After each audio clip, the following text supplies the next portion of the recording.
Bonjour et bienvenue à toutes et à tous pour ce cours d'immunologie. Nous sommes au chapitre 12, Immunologie de la transplantation, à la section C, Applications cliniques.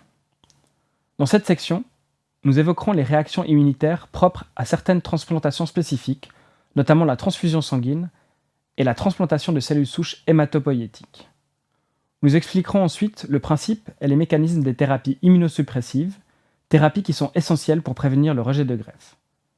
Finalement, nous résumerons les avancées technologiques ayant permis le développement de la transplantation et évoquerons les limites de son applicabilité. La transfusion sanguine est l'action par laquelle on transfère du sang d'un donneur vers un receveur. C'est donc techniquement une allogreffe de sang contenant de multiples cellules, dont les globules rouges qui sont les cellules responsables de l'acheminement de l'oxygène vers les organes. Or, ces globules rouges possèdent des antigènes de surface nommés A, B et O qui définissent le groupe sanguin d'un individu. Ces antigènes ABO sont des carbohydrates dont la terminaison est distincte pour chaque groupe. Ce sont ces terminaisons qui vont agir comme antigènes et définir le groupe sanguin. Ainsi, les gens des groupes A et B auront respectivement une terminaison de N-acétylgalactosamine ou de galactose, alors que le groupe O ne possède pas de terminaison spécifique, empêchant ainsi qu'ils réagissent avec des anticorps. Pour définir la compatibilité de transfusion entre deux individus, il est important de connaître leur groupe sanguin ABO.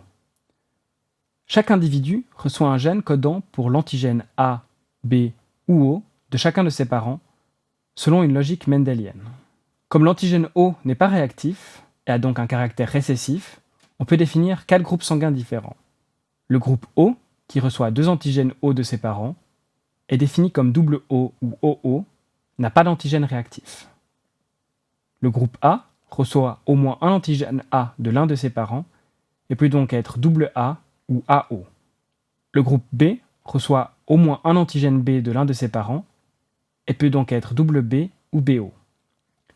Finalement, le groupe AB reçoit un antigène A de l'un de ses parents et un antigène B de l'autre.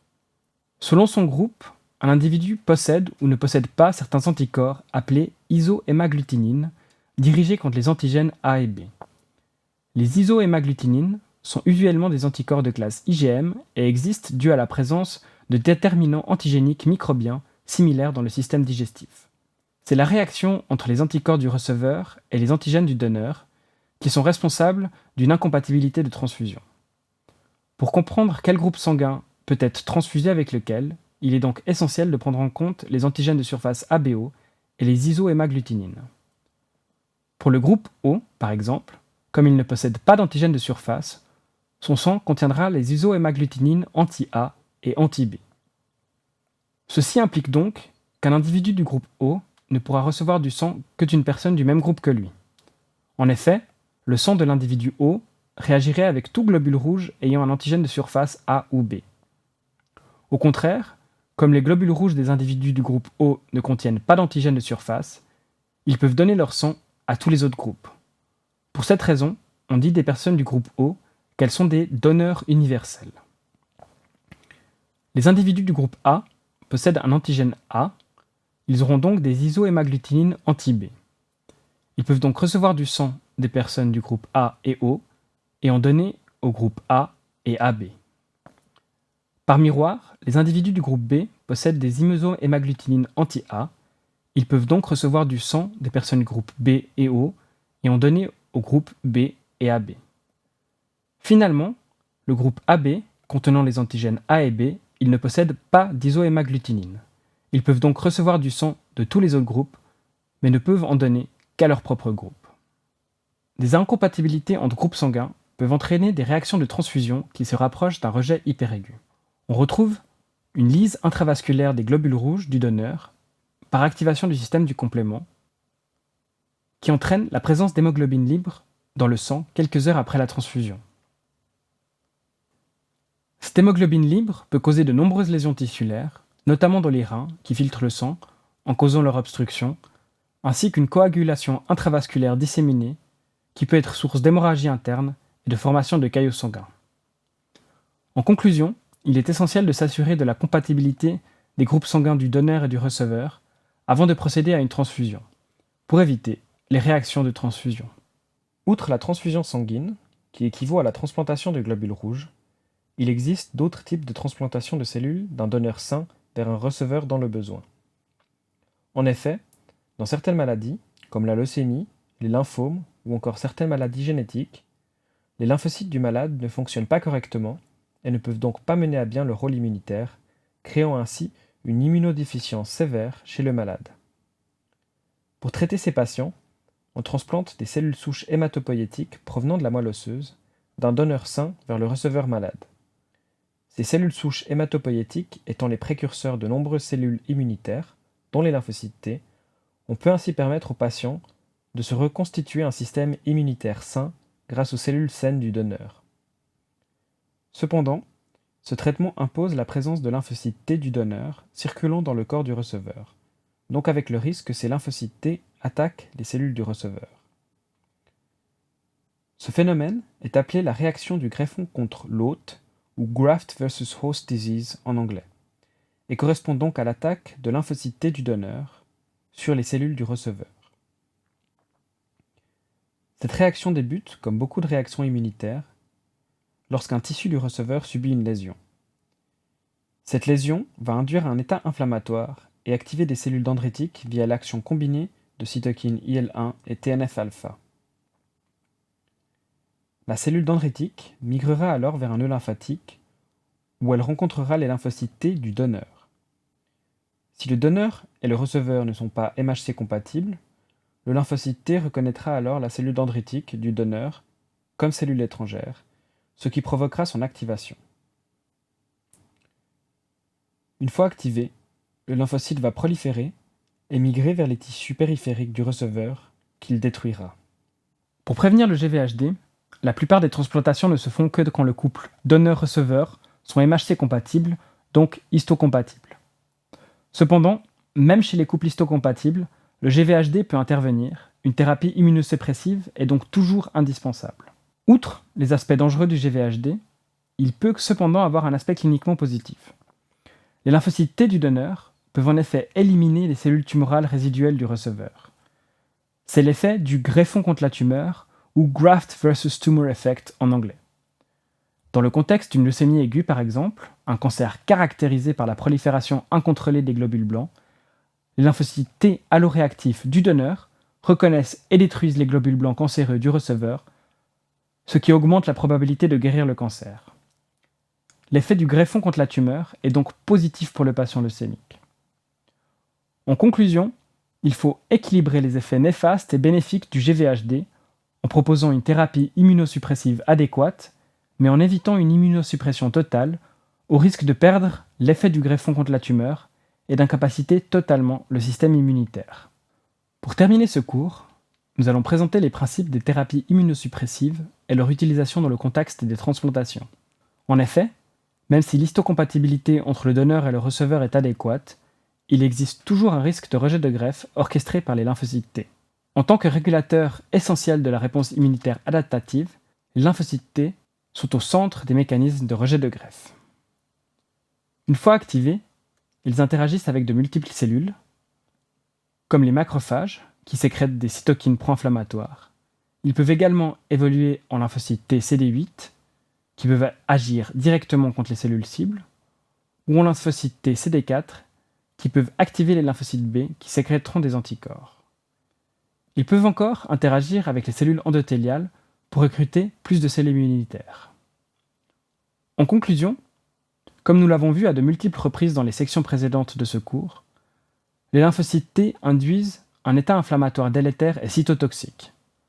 Pour contrer leur activité, les thérapies immunosuppressives sont composées de molécules qui inhibent la bonne fonction des lymphocytes T. Plusieurs stratégies peuvent être mises en œuvre pour provoquer l'arrêt efficace de l'activité des lymphocytes T. La première stratégie consiste à inhiber l'activation et la prolifération des lymphocytes T. Pour ce faire, on utilise fréquemment des corticostéroïdes, qui sont des molécules dérivées des hormones glucocorticoïdes qui inhibent l'activation des lymphocytes et la réactivité du système immunitaire par la modulation de récepteurs intracellulaires. Leur effet est très complexe, avec plus de 20% des gènes leucocytaires modulés par l'effet des corticostéroïdes. On peut également utiliser des antimétabolites comme le mycophénolate ou l'azatioprine qui inhibent la synthèse d'ADN, provoquant un effet antiprolifératif sur les cellules à division rapide, notamment des lymphocytes en phase de prolifération. Les antimétabolites provoquent malheureusement des effets secondaires importants sur les tissus à division cellulaire rapide, comme la peau, la moelle osseuse ou le système digestif. Finalement, on utilise des inhibiteurs de la calcinurine, comme la cyclosporine ou le tacrolimus, qui provoquent l'inhibition de NFAT, induisant une réduction d'IL-2 essentielle à la prolifération des lymphocytes T. La deuxième stratégie cible la signalisation des lymphocytes T en utilisant la rapamycine, aussi connue sous le nom de sirolimus, pour inhiber l'activité de la protéine mTOR, qui est impliquée dans la régulation de la croissance et de la prolifération des cellules. Avec cette stratégie, toutes les cellules de l'organisme sont atteintes, sans discrimination.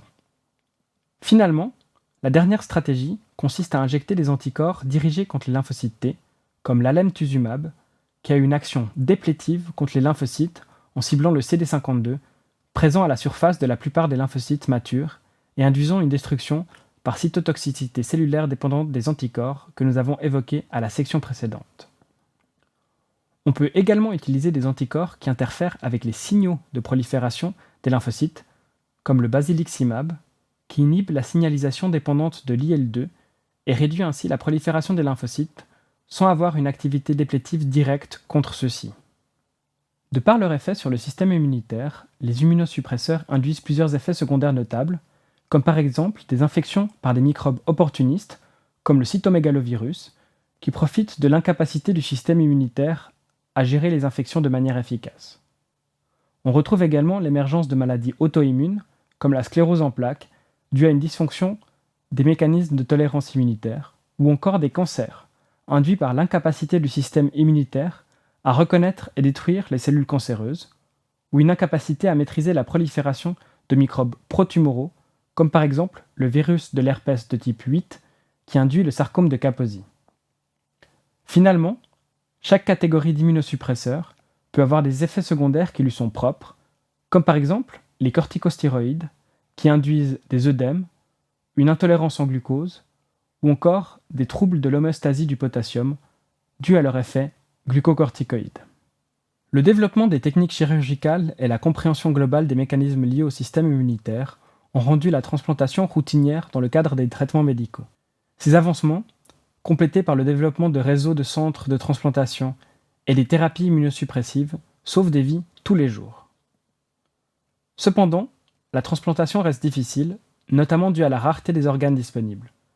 De plus, la transplantation n'est pas un remède miracle contre les maladies ayant affecté l'organe transplanté, et ces maladies peuvent ressurgir dans le greffon. Finalement, malgré leur côté essentiel, les thérapies immunosuppressives provoquent beaucoup d'effets secondaires, ce qui affecte significativement la qualité de vie et la durée de vie des personnes transplantées. Nous voilà arrivés à la fin de la section C du cours sur la transplantation.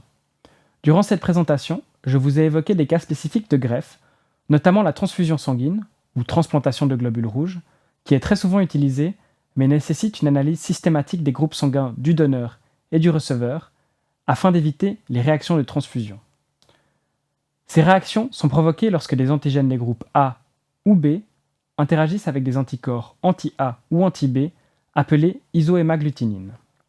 Un autre cas spécifique de transplantation est la transplantation de moelle osseuse, qui peut provoquer la réaction du greffon contre l'autre, ou graft versus host disease en anglais, qui survient quand on greffe des cellules souches hématopoïétiques, par exemple chez un individu atteint d'une leucémie.